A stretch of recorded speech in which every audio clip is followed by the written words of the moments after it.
Miss Rika here. So we can talk today for our study guide party about the physical Earth.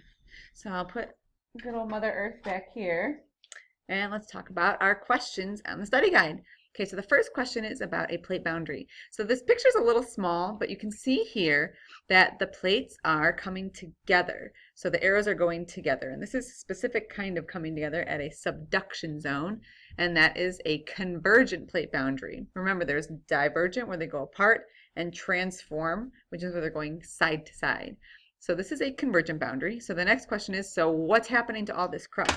Because as the plates are coming together and this gets submerged, what's happening to all this crust? Well, it melts down because it's really hot inside the Earth, like we know, and that gets recycled back into the magma that's cycling those convection currents underneath the Earth. So what happens to a volcano then? How does this relate to a volcano? Well, all that crust that gets melted, that's now kind of the fuel behind a volcano. And so if you look at this diagram here, you can see all these little kind of patches of magma. That's all because of this crust that has melted now. And so it's kind of the fuel behind that volcano. So what does this have to do with the Ring of Fire? So this map here, the Ring of Fire, shows some pretty hot spots, I guess, on not like a hot spot, but hot spots in the fact that there are tons of volcanic action, tons of volcanoes happening at these locations around the planet. So what's happening? Well, these plate boundaries are all meeting up here, and so as the plates meet and they converge, there's all this magma that's being produced, and that's fueling all these volcanoes. So Japan, South America, like up in like Washington, the western coast of the United States, Alaska, into the like Asian islands over here, there's a lot of volcanoes that you're going to see. And that's all because the plate boundaries are coming together and we've got all this interaction between the plates and the magma being produced. Okay, so going into tectonic plate theory and how convection currents move, just a refresher, if it's hot, it's less dense and it rises. If it's cold, it's more dense and it sinks. So that's just kind of going back to when we talked about convection currents.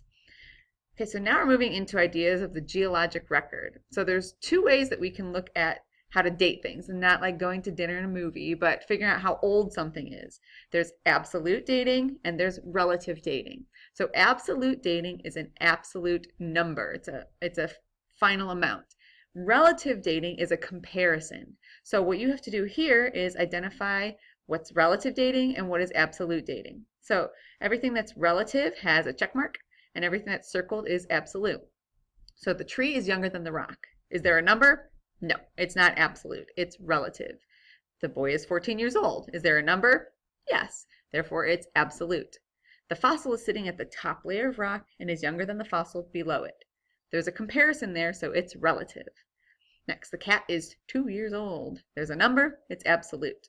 The fossil of the dinosaur is 70 million years old, also a number, therefore absolute. So really what you need to understand for this is just that numbers are going to equate to absolute dating, and relative dating is going to be when it's a comparison of ages. All right, so now we get into some data talking about plate tectonics. So we talk about plates all the time, and we kind of just take it for granted that there are plates on the Earth moving around. How do we know this? It's, not like we can just jump up and say, oh, I see the edge there and we can shift it around like puzzles. But where do we get this idea from? So there's a lot of historical evidence as well as some new, more modern evidence. So let's talk about it. So there's a fact here, and the fact is that plates used to be together. So here is the data in this little map. So what does that data tell us to show that that fact is true? Well, the map shows us that South America and Africa must have been together at some point, just the way that they fit together.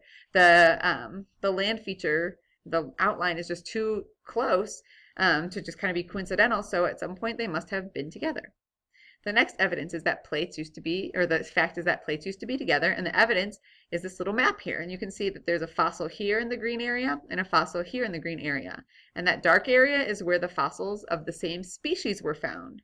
Well, how are they going to get there if they weren't together? So these continents had to be, or these plates where these continents eventually, were touching, they had to be together, or else those fossils wouldn't exist on these places so far apart from each other. If the continents were always where they are now, it's not that those, species could have swam across. It's just way too improbable or impossible. So the only way that that would have been true is if they were close together. The next thing is about climate. So we've got the data is that temperature in ice cores, both at the North and the South Pole, have similar patterns. So what's an ice core? Well, just imagine this is a little core of ice. They drilled into the ice and they pulled out this kind of tube, this cylinder of ice. And what they can do is they can see the different layers in it, and they can see what gases were trapped in there. They can see if there are particulate matter, little dust particles and things. So how does that show us that at some time, climate was similar?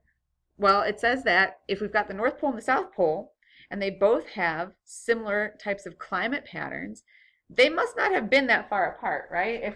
If land up here and land down here have evidence that they have similar climate, well, they must have been together at some point. Wherever that ice was at some point, it must have been together.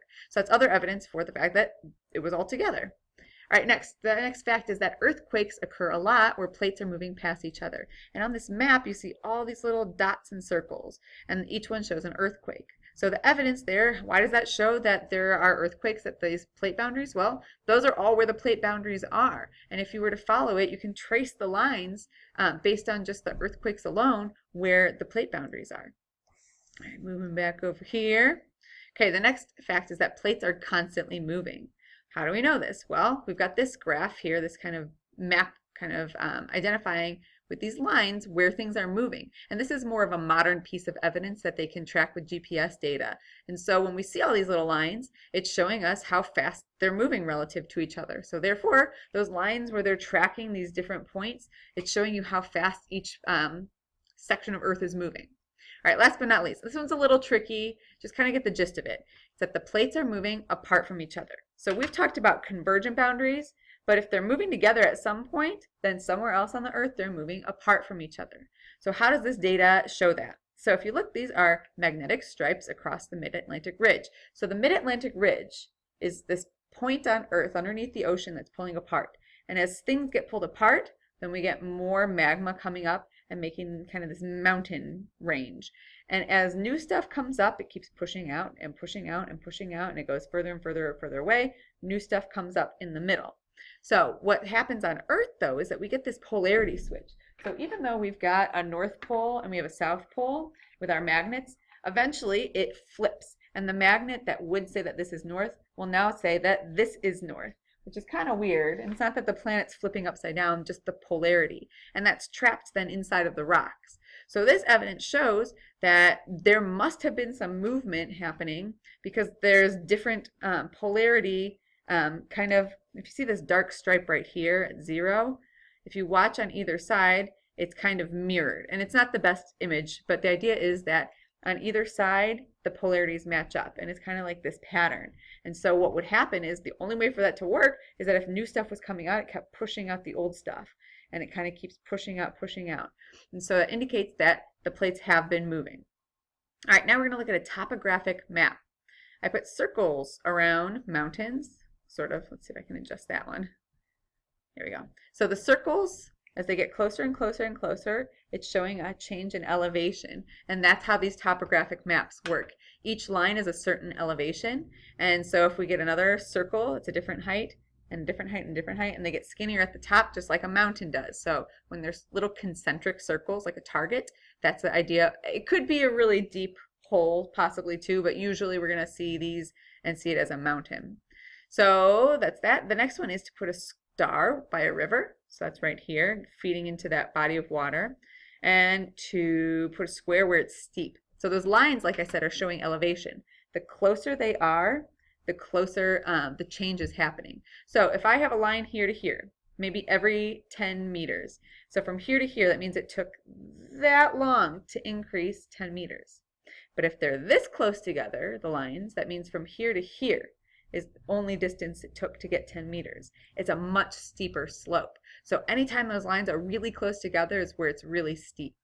Okay, so if we've got this river, you can kind of see these lines here are far apart, which sort of indicates a gradual sloping down to the river. So if that's a canyon, it might be a little steeper. So if there is a canyon or some sort of kind of dip down where the river is, what causes that? That's going to be caused from erosion.